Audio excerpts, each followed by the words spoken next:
الحمدللہ رب العالمین والصلاة والسلام علی رسولہ الکریم وعلی آلہ وصحبہ اجمعین۔ اعتکاف کرنے والے کے جہاں بہت سارے فضائل ہیں وہیں کچھ مسائل بھی ہیں۔ ان میں پہلا مسئلہ جو آج ہم نے آپ کے سامنے پیش کرنا ہے وہ یہ ہے کہ اعتکاف کے دوران اعتکاف کرنے والا اگر قضائے حاجت کے لیے پیشاب کے لیے باہر نکلے، لیکن باہر نکل کر اگر اسے پتا تھا کہ باتھ روم کھلا ہے اور میں فوراً جا سکتا ہوں اور واپس نکل سکتا ہوں، لیکن اس کے باوجود بھی وہ کوئی آدمی اسے ملا اور باتیں کرنے لگا، اگر اس میں 1 یا 2 منٹ بھی لگ جائیں، یعنی باتھ روم کھلا تھا اور وہ جا سکتا تھا اور فوراً اپنی ضرورت کو پورا کر کے واپس لوٹ سکتا تھا، لیکن اس کے باوجود بھی وہ باتوں میں بیٹھ گیا، صرف اس میں 2 منٹ یا 3 منٹ لگ گئے اور اس کا اعتکاف وہیں ٹوٹ جائے گا۔ ہاں، اگر باتھ روم بند ہے اور کوئی رش وہاں لگا ہوا ہے، لگ رہا ہے کہ ابھی وہاں پر کوئی ہے، تو انتظار کی بھی گنجائش ہے، انتظار کر سکتا ہے۔ دوسری بات، اگر وضو کرنے کے لیے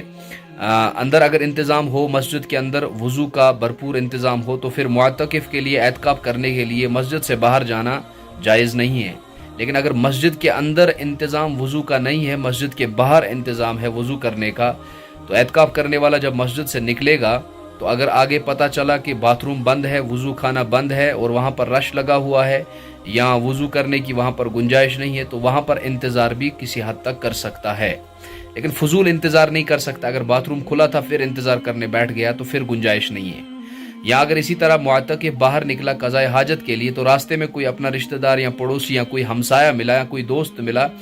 صرف سلام اور معانقہ کی اجازت ہے، بس اتنی اجازت ہے۔ اس کے علاوہ اگر اور خیر و خیریت پوچھنے لگا جس میں 5 منٹ 2 منٹ 3 منٹ گزر گئے، تو اس وجہ سے بھی اعتکاف ٹوٹ جائے گا۔ اسی طرح ایک مسئلہ اور ہے، وہ یہ ہے کہ اعتکاف کرنے والا کنگھی بھی کر سکتا ہے، سرما بھی لگا سکتا ہے، تیل بھی لگا سکتا ہے، لیکن مسجد کے باہر نہیں بلکہ مسجد کے اندر ان چیزوں کا انتظام کرنا ہے۔ ناخن بھی اٹھا سکتا ہے، لیکن اس چیز کا انتظام مسجد کے اندر ہونا چاہیے۔ مسجد کے اندر بال نہیں گرنے چاہیے، ناخن نہیں گرنے چاہیے، ان چیزوں کا انتظام بالکل مسجد کے اندر ہی کرنا چاہیے۔ اور سر دھونے کا بھی انتظام وہ مسجد کے اندر ہی کر سکتا ہے، لیکن اگر وہ اس کو غسل فرض ہو جاتا ہے یا غسل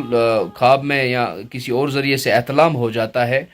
غسل اگر احتلام ہو جاتا ہے خواب کے ذریعے سے، تو اس صورت میں اگر گنجائش ہو وہاں نکلے مسجد سے اور فوراً اگر غسل کا باہر انتظام ہو تو فوراً غسل کر کے واپس لوٹ آئے۔ اگر ایسا نہیں ہے تو تیمم کر لیں اور تیمم کرنے کے بعد فوراً مسجد میں لوٹ آئے، اور جب موقع ملے تو فوراً غسل